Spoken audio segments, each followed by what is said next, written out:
Salve quebrada, mais um vídeo aqui no canal e hoje eu tô com Pit Monstro. Pit Monstro. Dá um salve aí pra quebrada. E aí, rapaziada, como é que vocês estão? Beleza, quebrada? Tranquilidade? Mano, todo mundo conhece o Pit Monstro aqui, um dos caras que eu mais admiro. Valeu, cara. Aí falando de investimentos. De Isso não educação foi financeira. combinado anteriormente. Não mesmo. Me identifico muito porque a gente é meio louquinho da cabeça, meio Meio retardado. xarope. E hoje a gente vai falar de um tema que eu acho que vai agregar valor pra todo mundo aí, que é sobre indicadores financeiros e principalmente quais que você mais considera ou tem mais impacto ali nos seus estudos. Fechou, cara, nos meus estudos. Porque eu não sou um analista, então eu não vou analisar nada pra ninguém. Você tem que Apenas estudar. Você Eu tem- vou começar a trazer isso pro canal. O que eu estudo numa ação, não É isso aí. numa análise. Mas é isso, cara, é estudo. A vantagem de você ter um indicador financeiro é que você não tem que abrir o site de RI, não tem que... Então você faz um filtro antes de... É óbvio que você tem que entender como a empresa ganha dinheiro, em que setor que ela tá, como é que ela faz. Mas se você tiver um indicador, você consegue diminuir de um universo de 400 empresas, você consegue chegar ali numas 3 ou 4 que você mais gosta, tal, pra você começar a investir. Você vê mais vantajoso ali e tal. Exatamente. Então acho que os indicadores só indicam, né? É importante falar que você não pode tomar decisão só baseado num indicador ou em outro. Boa. Se você fizer isso, você vai se dar bem mal, bem mal. Então tem gente que só olha dividendo, vai se dar mal, porque às vezes pode estar vendo um dado distorcido. Tem gente que só olha só lucro e pode estar distorcido também. Então é sempre um conjunto de fatores. Investir tem muito de ciência exata, mas também é uma arte, né? Tem que lembrar disso. Tem o quê do investidor ali, o feeling do investidor, que é a hora que ele aperta o botão ali, ele tem que estar muito seguro do que ele está fazendo. Sim, tem que Mas estar os bem indicadores, como primeiro filtro, assim, eu acho que tem que começar por eles. Tem algum site, um aplicativo específico que você olha esses indicadores? Os indicadores, os 3 indicadores favoritos que eu tenho, eu olho no Trademap, que é um aplicativo grátis para celular. Você usa também? Uso também. Então vocês Muito podem bom, baixar. recomendo É aí. animal esse aplicativo, é grátis. Ele já sincroniza todos os seus dados com a bolsa de valores. Você não precisa ficar atualizando a todo momento. E você consegue ver os dados das empresas em tempo real e todos os indicadores. Dos meus 3 indicadores favoritos, os 3 estão no Trademap. Quer que eu faça o top 5 aí, cara? Top 5, vamos Top lá. 5 indicadores Pit Money. O primeiro indicador, meu favorito, disparado, é a margem líquida.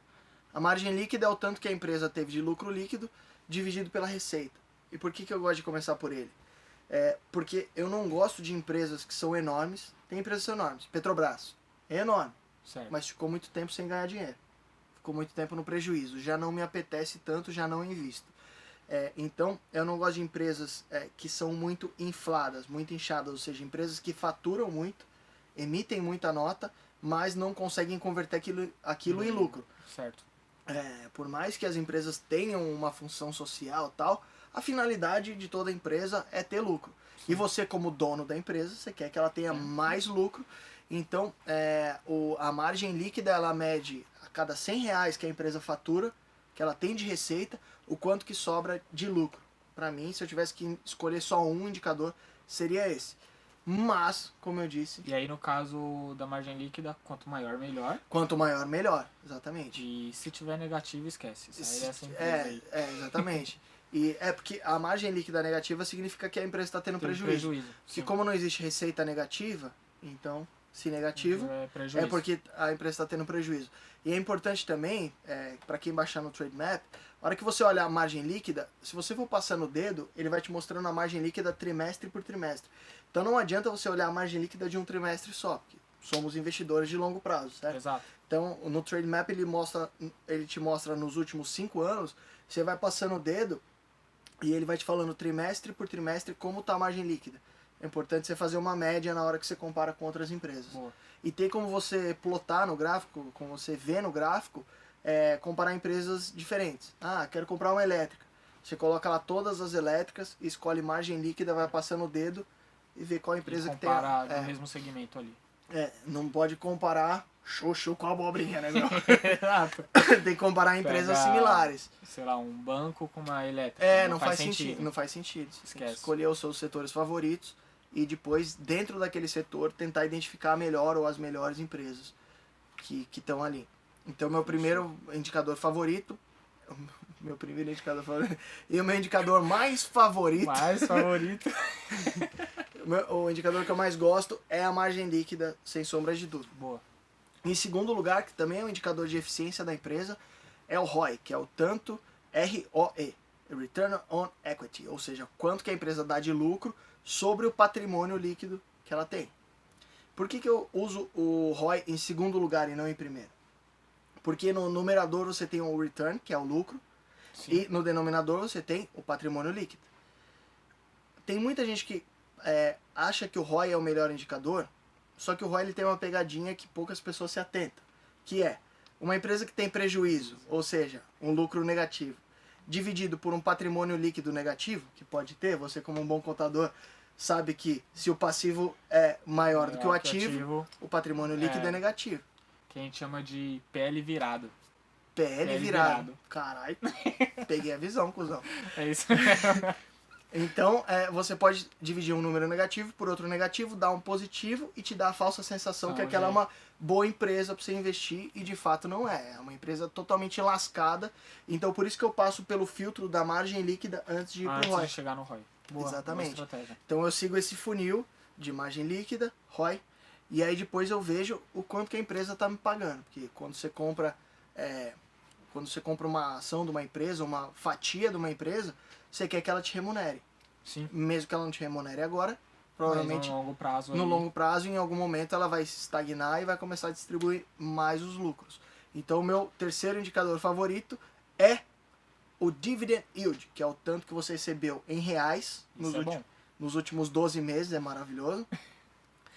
O quanto você recebeu nos últimos 12 meses em reais, dividido pela cotação da ação.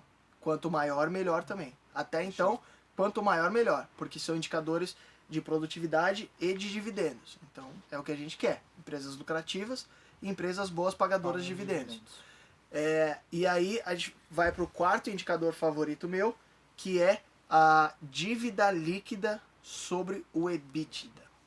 E aí, quanto menor, melhor. Aqui no Brasil... Esse é importante estar negativo. Esse é importante. É muito bom quando está negativo. É muito bom quando está negativo. Dívida negativa é como se você tivesse mais dinheiro em caixa do que a sua dívida que você tem no banco. Tem que lembrar que é pra pagar lá.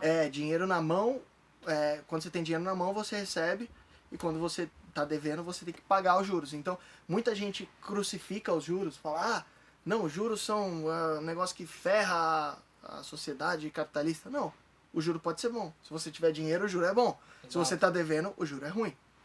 Então, a dívida líquida sobre o EBITDA acaba sendo o meu indicador favorito de dívida, porque na dívida líquida você pode ter uma dívida líquida negativa, o que eu acho excelente.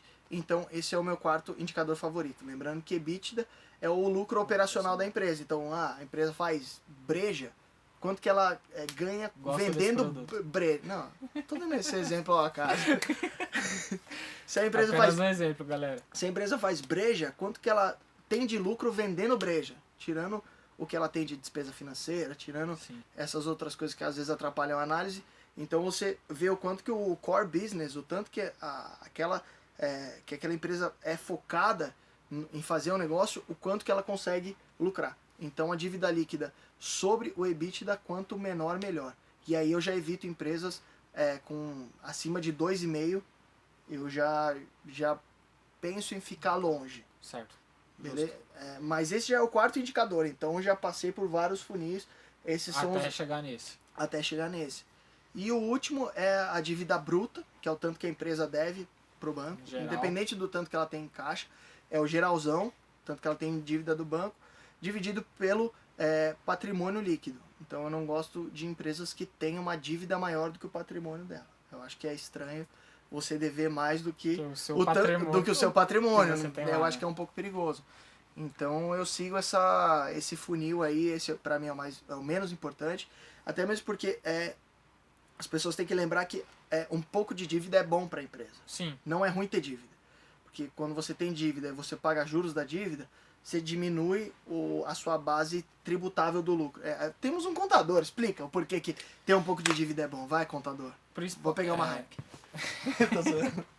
Pode ir, Não, jamais faria isso numa segunda-feira. O bom de ter dívidas também, porque eu acho que mais na questão operacional, às vezes a empresa não tem muito dinheiro em caixa para expandir o seu negócio.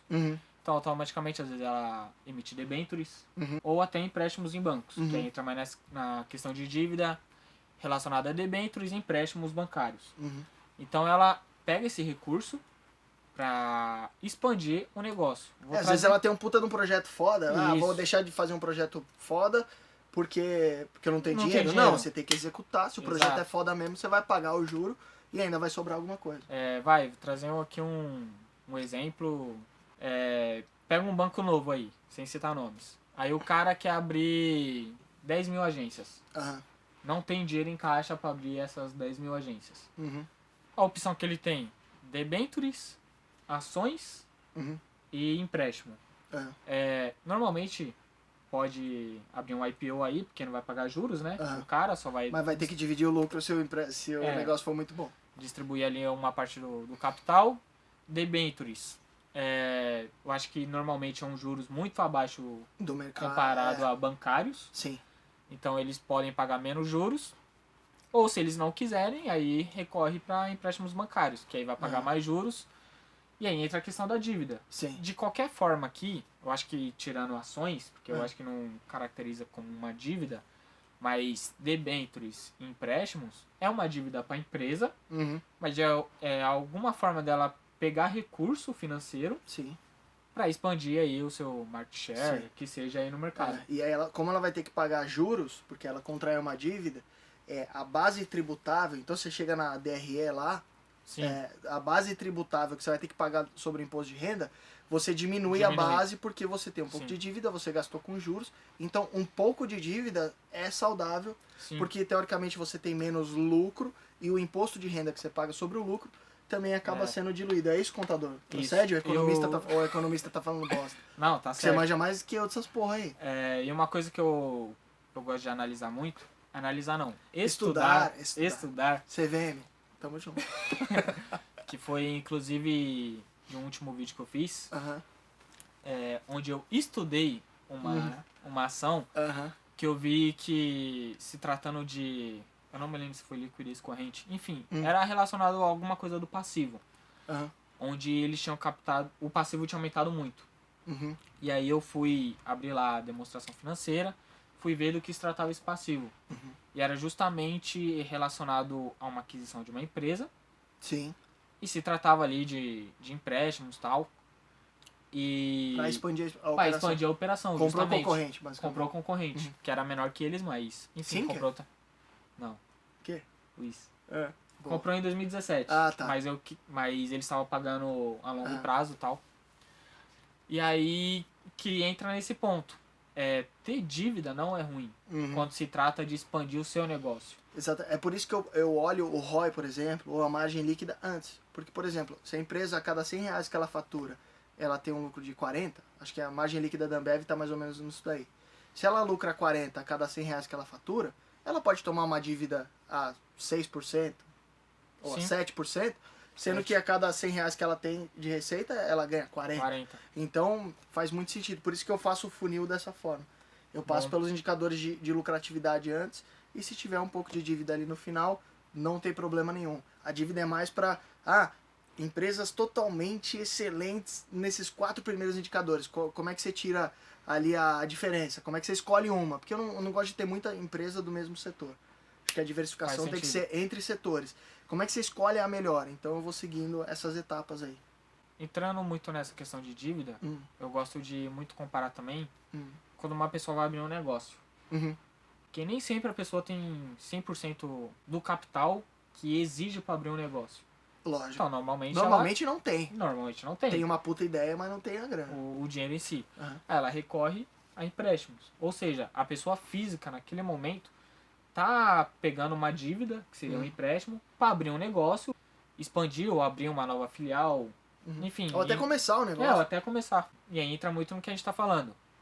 Ter dívida, claro, pra um objetivo certo. Que Não vai é ter trazer dívida um pra retorno, comprar um tênis, cara, um celular, iPhone, tá não. ligado? É dívida pra você fazer a economia girar, pra você gerar mais riqueza, Isso. conseguir pagar tua dívida e fazer dinheiro. É um passivo que no longo prazo vai te trazer um ativo. Uhum, você pode dizer exatamente. assim, um ativo, enfim, um retorno financeiro. Uhum.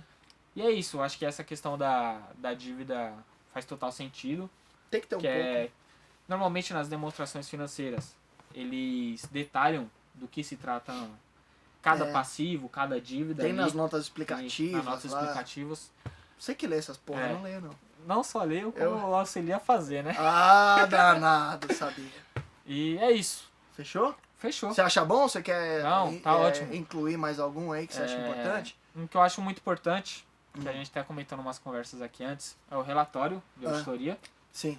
Porque não faz muito sentido, beleza, você indicou tudo, ok, concordo 100% com O que a empresa falou é fato. Isso, mas o que te garante que realmente ela teve aquele resultado? Aquele ativo, aquele passivo? É auditoria. É a auditoria. Uhum. E aí tem a opinião do auditor, dizendo se ele confia razoavelmente, tá certo essa palavra? Razoavelmente, é Isso. essa a palavra. Sobre os saldos contábeis. Entendi. Então, um exemplo. Eu acho que isso já aconteceu na Petrobras. Teve uma ressalva de um Eu saldo. lembro do negócio. E eu não lembro se era receita, lucro, enfim. Que o Tinha um auditor, negócio meio estranho. tinha um negócio estranho lá, que o auditor específico não confiava naquele saldo publicado pro mercado. Tem opinião então lá. primeiro publica pro mercado, depois Não, joga a ressalva ou já vai não, com a ressalva? Já vai junto. Ah, tá. Antes de ir pro mercado, a auditoria em si já fez todas as análises, testes e opina sobre o saldo. Entendi. Entendeu? Aí vamos por empresa X fala lá, meu lucro é 1 bilhão. Aí você vai lá e fala, não. Aí o auditor tá falando, eu não confio nesse saldo de 1 bilhão. Isso queima um pouco a empresa no mercado Sim, na bolsa. em geral. Aham. Pra bolsa, se ela for pegar um empréstimo no banco, Aham. se ela for, sei lá, emitir debêntures, Aham. enfim, pra todos os casos. E aí que eu falo, relatório de auditoria também eu Você dá dou olhada. uma lida, Aham. vejo se tá tudo nos conformes e todos esses indicadores aí também. Fechou então. Fechou. O canal é seu, cara. Termina como você quiser. E é isso, quebrada. Mano, você já conhece o Pit Monstro, vou chamar você assim agora. Pode chamar Pit do Monstro. jeito que você quiser, cara. O Pit Monstro. E é isso. Todo mundo já é inscrito no canal do cara, nem tem como Quem não falar. for, se inscreve também. Quem não for, vai se tá aí inscreve. na descrição. Tá aqui na descrição. Sigam ele também no Instagram. Se inscreva no canal, é importante, mano. Esses dias eu vi que esses desgraçados que assistem a gente, entre 20% e 30% só que estão inscritos. Das pessoas que assistem nosso canal, Sério? de 20% a 30% só que estão inscritos e que ativaram o sininho, se não me engano, é 15% do meu canal. Então você tem que clicar nesse botão que tá escrito inscrever, se cria vergonha na cara e escreve. Clicar, ó, você E tem no um sininho. mouse, tá ligado?